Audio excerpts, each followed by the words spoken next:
Hi.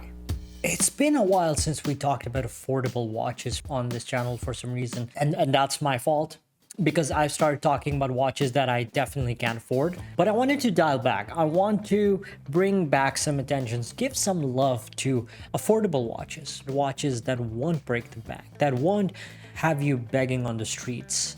Now, affordable is a subjective term.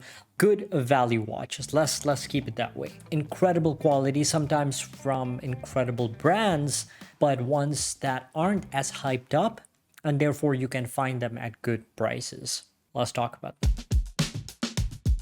Like a lot of watch brands, Omega has been raising their prices year after year. But what if you just want to spend $2,000? Can you get an Omega for around that price? Yes. Neo vintage Omegas. That's the key word here. Watches from the 90s, from early 2000s. Now, the Seamaster 2254 is one of my favorite Omegas in general. The design, the proportions, the simplicity, the toolness of that watch. I love that watch. Unfortunately, because it recently got a lot of hype from journalists, the prices have gone up. There are still some great values to be had, and one of them is a 351150. This is a Speedmaster reduced, but it doesn't feel like a compromise. This is very much its own thing. It's got a reverse Panda dial, ETA Valjoux 7750 caliber inside, so that's a proper chronograph movement, not a modular chronograph that makes that thickness just moronic. You still get that recognizable Speedmaster silhouette, but at a much more variable size. They kind of have their own charm.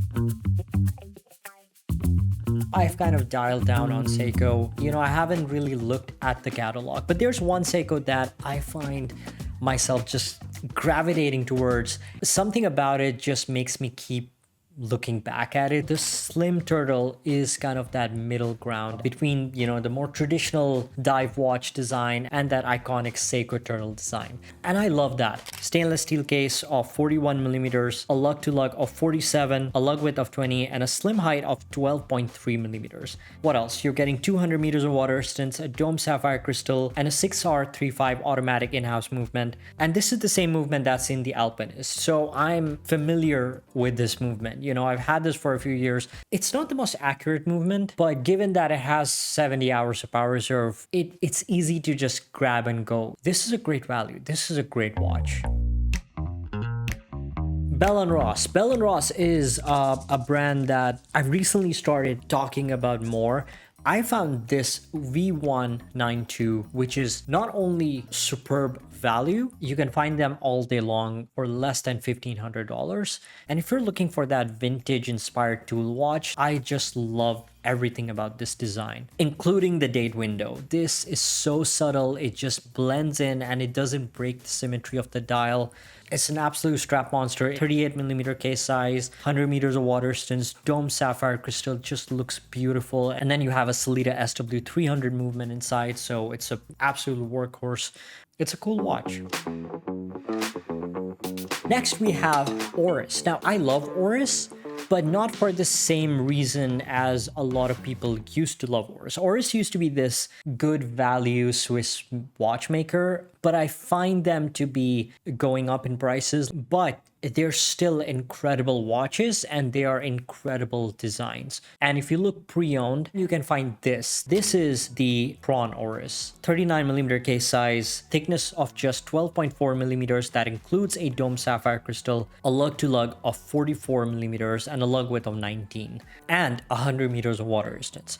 You are getting the red rotor ORIS 733 caliber, which is based on the Sellita SW201. If you like that cushion case design, I find this to be just awesome. Next, we have G-Shock. Now, I am wearing my G-Shock, and it's been a few years. It's been more than 4 years, and somehow still looks new. I find that, for the same price as a Swatch, you are way better off finding a nice G-Shock. And now there are more options than ever. And this is the one that I really, really want. This is the G-Squad DWH 5600 MB8. It's got the same classic square G-Shock dimensions, but you have a lot more functions here. So this is kind of that take on a fitness watch, but it's still a G-Shock, meaning it's still tough as nails and you can do anything with this. Next, we have another quartz watch. This is the Ikepodd Duopod. Where do I start? Ikepodd is a weird brand. This is a very ultra niche brand. You're not gonna find value for money. If you're looking for value, there are better places to go. This is one of those pioneers of this kind of UFO design that inspired so many watch brands. I do know that there are some awesome people, designers, watch designers that have collaborated with this brand, guys that have worked with MBNF, that have worked with JLC. There's a lot of, design power behind this brand, but for some reason it's just never taken off as a mass appeal brand. This comes in a 42mm stainless steel case, but because it's a lugless design, it wears smaller, more like a 39. You have a high dome sapphire crystal. The Duopod is designed by Emmanuel Guyet. This is the guy that designed the Rolex Cellini Moon Phase and the Royal Oak Offshore. Simpler watches are often more difficult to design because then all of the attention is on the details. So everything has to just perfectly work. And I feel like they've really nailed the design aspect of this watch.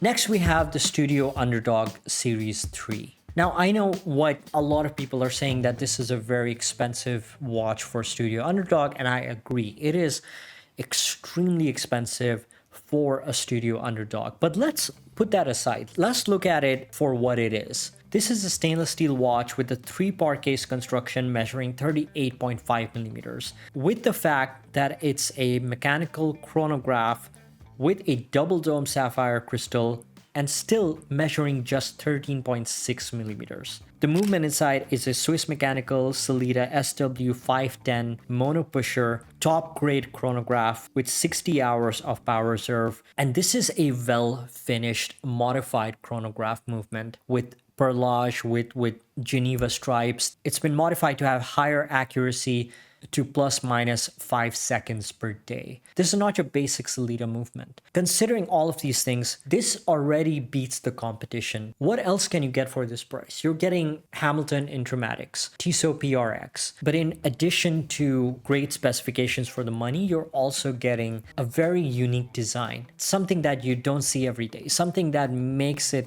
watchmaking fun. I feel like Studio Underdog is one of those brands that has kind of pushed the whole industry out of their comfort zones to try something a bit more fun, a bit more colorful, and not be afraid of thinking outside the box.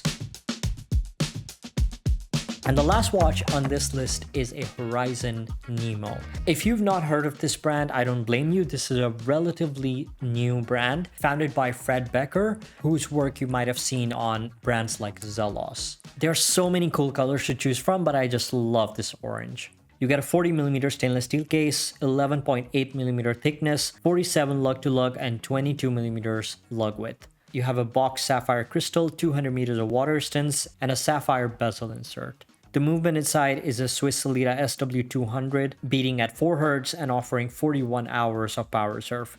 And this comes on both a bracelet with easy micro adjustment and a rubber strap. So for $1,170, this is not bad. This is really a cool watch. I mean, look at that integrated date window. There's so many things about this design that's so original, and how difficult that is to say in this day and age. What do you guys think? What else have I missed? List down your affordable picks so I can check them out, so everybody in the comments can check them out. Don't forget to like and subscribe. It really helps, and I'll see you in the next one. Take care.